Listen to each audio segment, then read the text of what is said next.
ગાંધીનગરમાં રાજ્યસભાની ચૂંટણી માટે આજે ભાજપના ઉમેદવારો ફોર્મ ભરવાના છે। ભાજપના ચારેય ઉમેદવારો વિજય મુહૂર્તમાં ફોર્મ ભરશે। રાજુ શુક્લા, માનસી પરમાર ઉમેદવારી નોંધાવશે। જીતેન્દ્ર કણઝારિયા અને મુકેશ રાઠવા પણ ફોર્મ ભરશે। રાજ્યસભાની ઉમેદવારી વખતે ભાજપ શક્તિ પ્રદર્શન કરવાનું છે।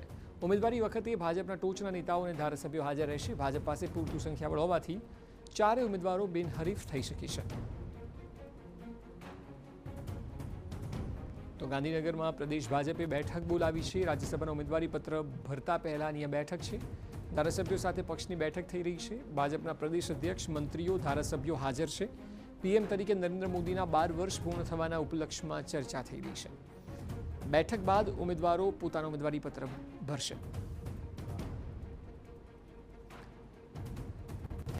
ઋષિકેશ પટેલનું કહેવું છે કે ગુજરાતમાં ઐતિહાસિક ઘટના બની છે।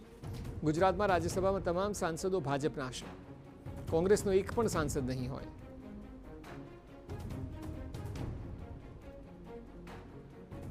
ગુજરાતના ઇતિહાસમાં પહેલી વખતે રાજ્યસભામાં સંપૂર્ણ બધા જ સભ્યો ભારતીય જનતા પાર્ટીના હોય એવો આ પ્રથમ બનાવ છે। એટલે ખૂબ ઐતિહાસિક બનાવ છે। વર્ષો પછી કોંગ્રેસનું ત્યાં આગળ કોઈ પણ પ્રતિનિધિત્વ નથી રહેવાનું। આજે પાર્ટી મને ઉમેદવાર તરીકે રાજ્યસભાના સાંસદ તરીકે ઉમેદવાર તરીકે જાહેર કર્યો છે। હું આદરણીય રાષ્ટ્રીય નેતૃત્વ અને અમારું પ્રદેશનું નેતૃત્વ દરેકનું હૃદયપૂર્વક આભાર માનું છું। અને આ માત્ર મારા માટે નહીં પણ ભારતીય જનતા પાર્ટીના હજારો અને લાખો કાર્યકર્તાઓ માટે એક પ્રેરણા છે। આ માત્ર ને માત્ર ભારતીય જનતા પાર્ટીમાં શક્ય છે કે એક સામાન્ય કાર્યકર્તા પણ યોગ્ય સમયે યોગ્ય જગ્યાએ અને યોગ્ય સમયે ન્યાય મળે છે અને સારી તક મળે છે। ગુજરાતના ઇતિહાસ માટે આજે મોટો દિવસ કહેવાશે। કોંગ્રેસ ક્યાંય પણ નથી। કોંગ્રેસ તો આમાંય મોદી સાહેબે લગભગ કોંગ્રેસ મુક્ત ભારત કરી દીધું છે। એટલે આવનારા દિવસોમાં પણ આ સમય રહેવાનો નથી। આ ઐતિહાસિક દિવસ હશે પણ હવે આવનારા દરેક દિવસો આવા જ ભવિષ્યમાં રહેશે। રાજ્યસભાની ચૂંટણી માટે 18મી જૂને મતદાન યોજાશે। વિધાનસભામાં ભાજપ પાસે 161 ધારાસભ્ય છે।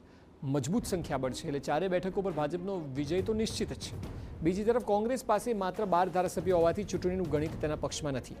આથી ભાજપના ચારેય ઉમેદવારો બિનહરીફ થઈ જશે। આ પહેલા રાજ્યસભાની ચૂંટણીને લઈને ભાજપની મહત્વપૂર્ણ બેઠક મળી હતી, જેમાં સીએમ, પ્રદેશ સંગઠનના હોદ્દેદારો અને ભાજપના ધારાસભ્યો હાજર રહ્યા। બેઠકમાં રાજ્યસભાની ચૂંટણીની રણનીતિ ઘડવામાં આવી। બેઠક દરમિયાન ભાજપ દ્વારા જાહેર કરવામાં આવેલા રાજ્યસભાના ચારેય ઉમેદવારોનો વિશેષ પરિચય કાર્યક્રમ યોજવામાં આવ્યો। ચૂંટણી પ્રક્રિયા અંગે વિગતવાર ચર્ચા વિચારણા થઈ।